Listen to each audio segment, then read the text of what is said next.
Settlement agreements, formerly known as compromise agreements, are legal contracts that are used to resolve disputes between employers and employees.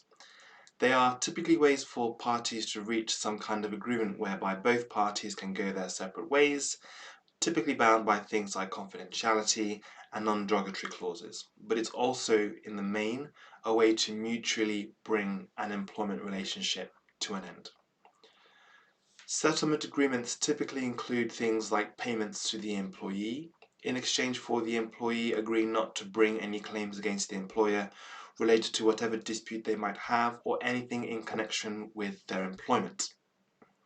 And that payment is typically in the form of some kind of compensation payment.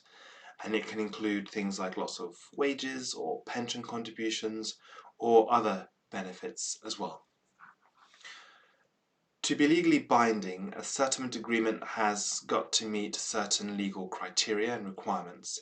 For example, it's got to be in writing, but in particular, the individual employee must be able to take independent legal advice prior to signing it.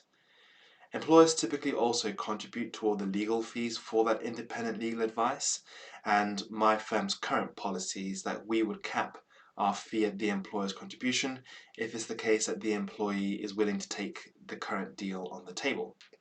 So indeed, there'll be nothing for the employee to pay.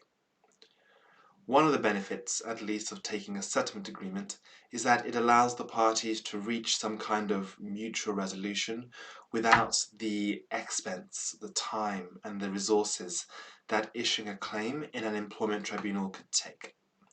So do get in touch if you or someone you know may need this sort of advice. Details are on your screen now.